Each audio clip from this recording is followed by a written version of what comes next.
Hello friends, उम्मीद करता हूँ आप सबकी तैयारी बहुत बढ़िया चल रही है। और आज का जो मेरा टॉपिक रहेगा वो एकदम एक्सपेरिमेंट बेस्ड रहेगा। और हमने जितने भी इंजीनियरिंग के कॉन्सेप्ट पढ़े होंगे सिर्फ रिटर्न में पढ़े हैं, हमने बुक्स में पढ़े हैं और उसके बाद हमने उनके क्वेश्चन किए होंगे और उसके बाद हमने एग्ज़ाम दे दिए होंगे और हो सकता है हमने एग्ज़ाम में भी बहुत अच्छे मार्क्स ले लिए हों।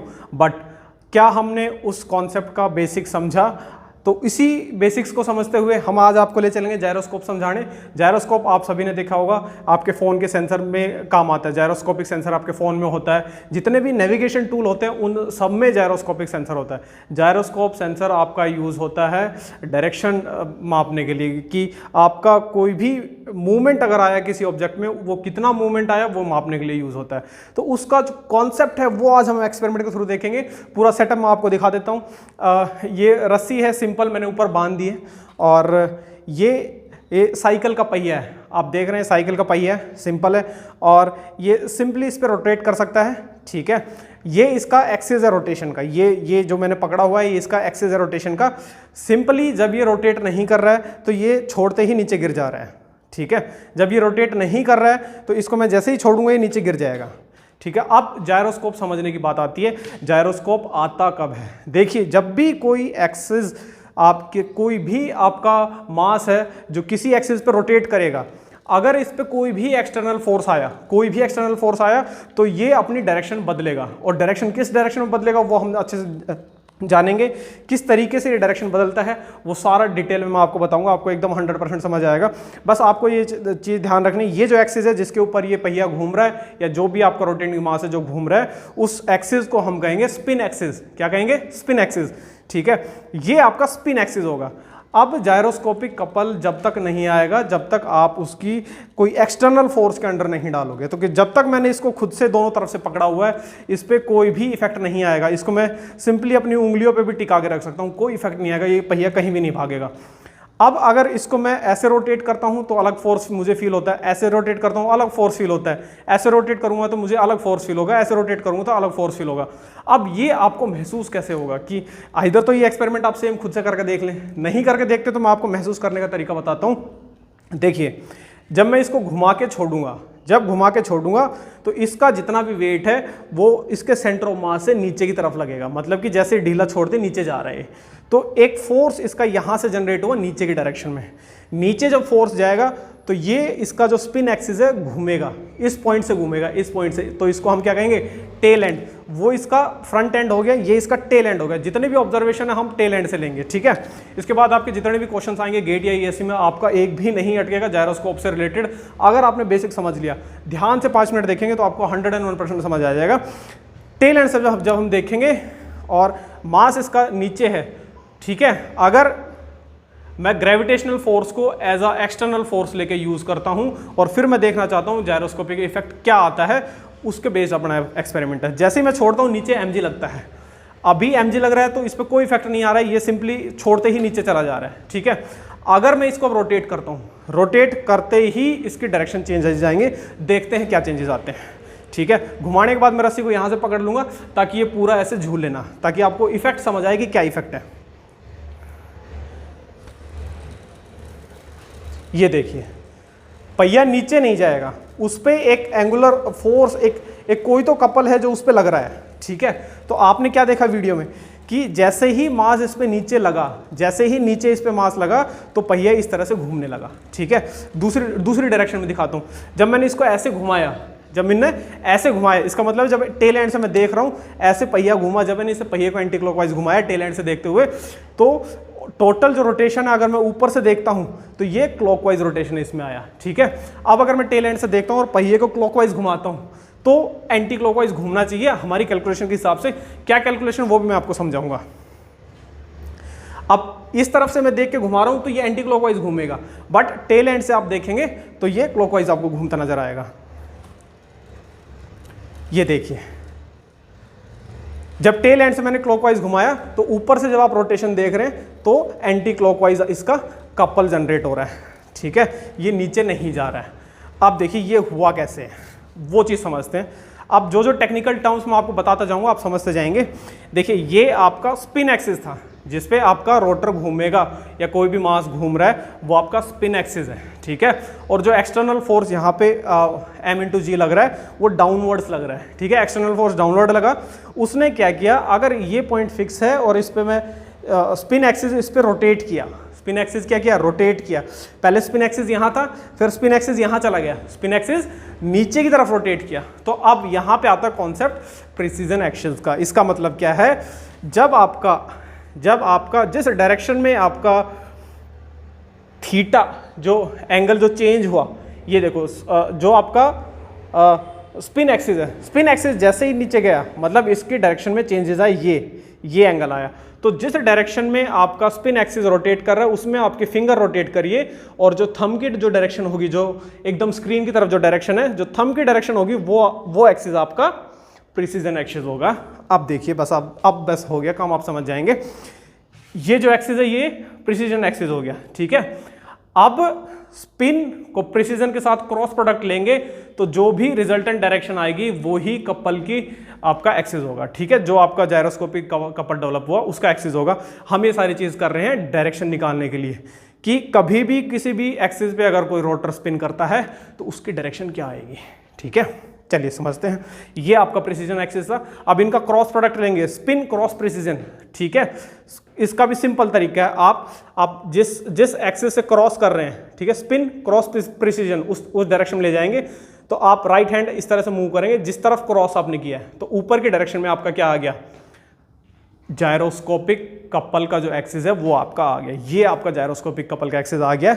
अब इसमें मूवमेंट कैसे डिसाइड होगी, जब मैं इसको टेल एंड से देख रहा हूं, जो फिक्स एंड है उससे देख रहा हूं, जहां से मूवमेंट हो रहा है वहां देख रहा हूं, तो जब मेरा व्हील इस तरह से घुमा, इस तरफ से देखने से जब व्हील मैंने क्लॉकवाइज घुमाया तो इस तरफ से जब मैं देखूंगा, इस एक्सिस को देखूंगा तो ये भी क्लॉकवाइज घूमेगा। मतलब कि जब व्हील ऐसे मैंने घुमाया तो आपका मूवमेंट इस तरफ आना चाहिए, और जब मैंने व्हील एंटी क्लॉकवाइज इस तरफ से घुमाया तो यहाँ पे भी एंटी क्लॉकवाइज मूवमेंट आपका आना चाहिए, ठीक है। और यहाँ पे एंटी क्लॉकवाइज मूवमेंट आने का मतलब ये आपका इस तरफ आएगा। तो फिर से मैं आपको एक बार एक्सपेरिमेंट करके दिखा देता हूँ, फिर इसके बाद मैं आपको थ्योरेटिकल क्लास में लेके चलूंगा।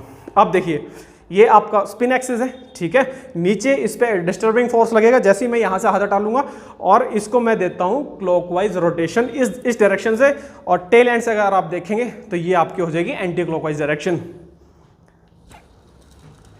ये देखिए आपका व्हील नीचे नहीं जाएगा, आपका व्हील कंटिन्यूसली इसी टाइप से चलता रहेगा जब तक उसकी स्पीड स्लो नहीं हो जाएगी, क्योंकि जैसे ही जरा सा भी थीटा इस एक्सिस का थोड़ा सा भी एंगल चेंज होता है इस पे जायरोस्कोपिक कपल स्टार्ट हो जाता है, ठीक है। अब इसी के अगर मैं डायरेक्शन रिवर्स करता हूं तो आपको कुछ और देखने को मिलेगा।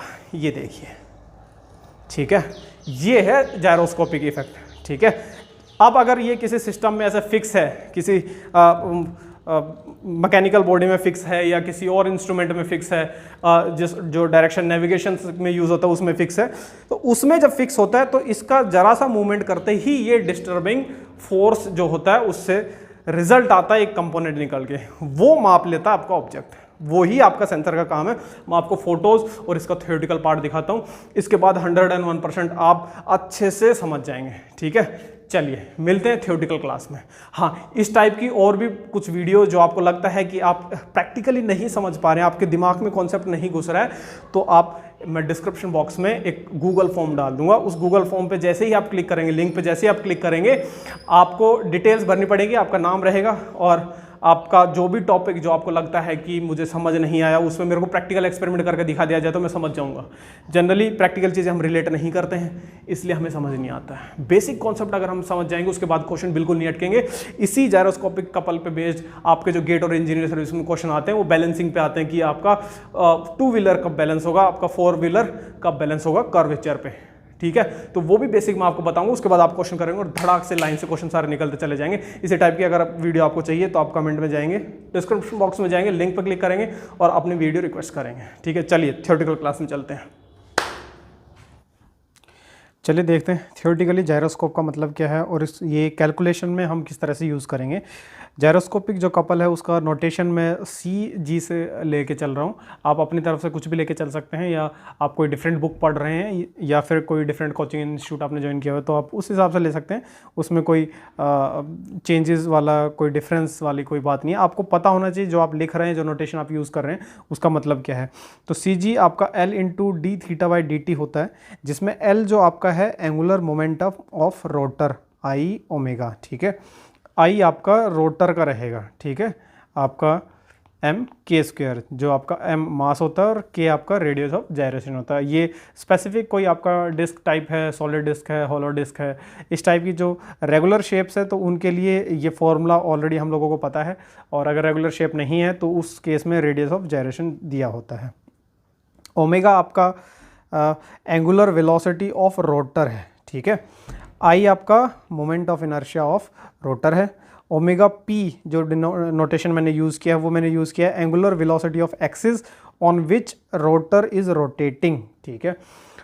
जो एक्सिस हमने लिया था, जो साइकिल का पहिया लिया था, जो उसका एक्सिस था, उसका जो रोटेशन है उसकी बात कर रहा है ये एंगुलर वेलोसिटी। मतलब जब वो खुद के सेल्फ वेट की वजह से जब उसका एक्सिस नीचे जा रहा था, घूम रहा था, तो ये घूमने की जो स्पीड थी ये ओमेगा पी था, ठीक है। तो ओवरऑल आपका जो जायरोस्कोपिक कपल का मैग्नीट्यूड रहेगा वो आई इंटू ओमेगा पी, ठीक है।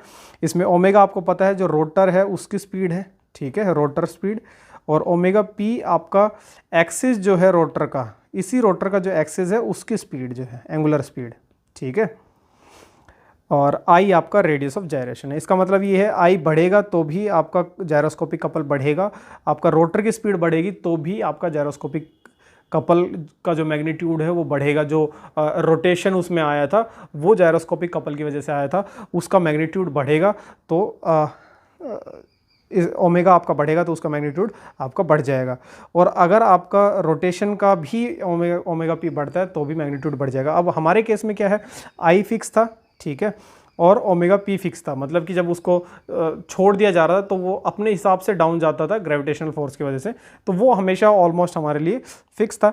और हम जो चेंज कर रहे थे वो सिर्फ ये ओमेगा रोटर की जो स्पीड है वो मैं अपने हाथ से चेंज कर रहा था, बार बार उसको तेज या धीरे कर रहा था, उस हिसाब से उसमें जो मूवमेंट है वो आ रही थी। चलिए अब कैलकुलेशन पॉइंट ऑफ व्यू पे देखते हैं कि आपसे जब क्वेश्चंस करवाता है गेट में या ईएससी में, इधर तो ये फॉर्मूला हमने पढ़ा है, इसके बेसिस आपसे वो मैग्नीट्यूड निकलवाएगा या फिर इसके बेसिस पे आपसे डायरेक्शन निकलवानी पड़ेगी। और कन्वेंशनल टाइप के क्वेश्चन होंगे तो उसमें आपसे 4 व्हीलर या 2 व्हीलर की स्टेबिलिटी पे वो बात करेगा। चलिए देखते हैं calculation of reactive gyroscopic couple. अब डाउट ये आ सकता है रिएक्टिव क्यों बोला जा रहा है। रिएक्टिव इसलिए बोला जा रहा है कि जब तक उस सिस्टम को छेड़ा नहीं गया है एक्सटर्नल फोर्स की वजह से तब तक उसने रिएक्शन नहीं दिया है। इसका मतलब ये है कि जब तक मैंने दोनों को उंगली से बैलेंस करके रखा था एमजी को, तब तक कोई भी उसमें जायरोस्कोपिक इफेक्ट नहीं आ रहा था। जैसे ही मैंने एक साइड से हाथ हटाया और उसमें एमजी लगने लगा डाउनवर्ड डायरेक्शन में, वैसे ही उसका जो जायरोस्कोपिक कपल है वो बिल्डअप होना स्टार्ट हो गया, ठीक है।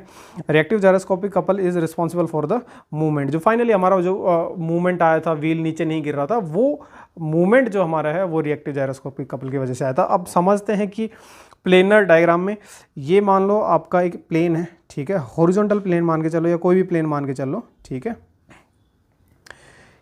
ये आपका टेल एंड है और ये आपका एक्सिस ऑफ स्पिन है, ठीक है, और ये आपका रोटर लगा हुआ है, ठीक है।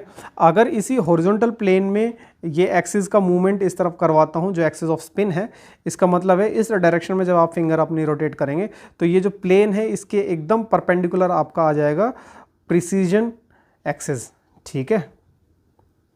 राइट हैंड थंब रूल जो मैंने बताया था कि जिस डायरेक्शन में आपका मान लीजिए ये आपका हॉरिजॉन्टल प्लेन था, उसमें ये इस तरह से मूव कर रहा है, तो हॉरिजॉन्टल प्लेन में इसके साथ साथ हम जब मूव करवाएंगे तो आपका थंब की जो डायरेक्शन है वो आपको देगा प्रिसीजन एंगल की डायरेक्शन, ठीक है, प्रिसीजन एक्सिस की डायरेक्शन, ठीक है। एक बार आपका प्रिसीजन एक्सिस की डायरेक्शन आ गई, उसके बाद आपका जो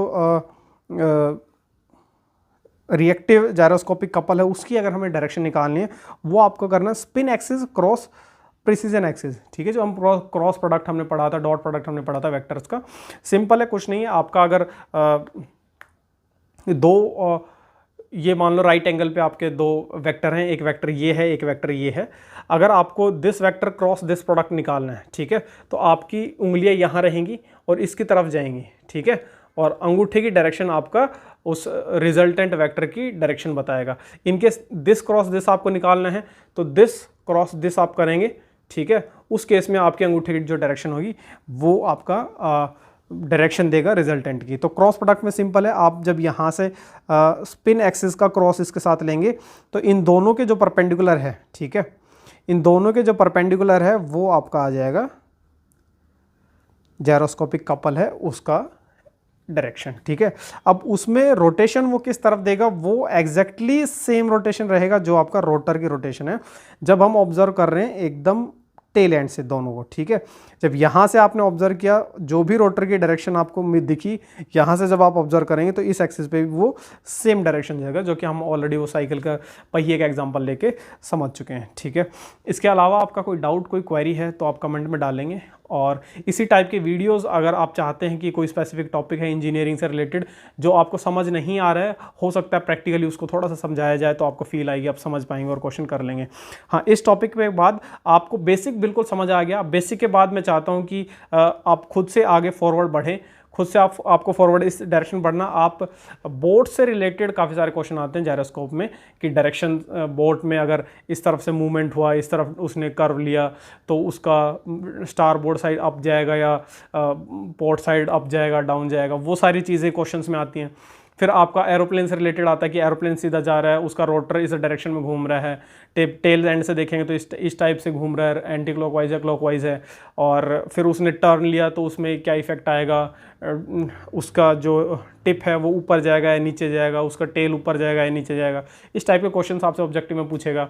फिर कन्वेंशनल टाइप में आपसे पूछ सकता है कि बैलेंसिंग ऑफ फोर व्हीलर, मतलब फोर व्हीलर में आपका जो जायरोस्कोपिक कपल है वो स्टेबिलिटी उसकी कितनी मेंटेन रहेगी, क्या कंडीशन है। सिंपल है, जब जैसे ही वो कर्व लेगा तो एक तो उसका mg नीचे लगा हुआ है और उसका सेंट्रीपिटल जो फोर्स वो बाहर लगेगा, और जायरोस्कोपिक कपल इधर तो बाहर लगेगा या अंदर लगेगा, डिपेंडिंग कि उसका रोटर किस डायरेक्शन में घूम रहा है, इंजन का अलाइनमेंट के डायरेक्शन में, जो कि क्वेश्चन आपको क्वेश्चन में मिलेगा। तो वो क्वेश्चन भी आप प्रैक्टिस करेंगे तो आपको 101% सारी चीज़ समझ आएंगी।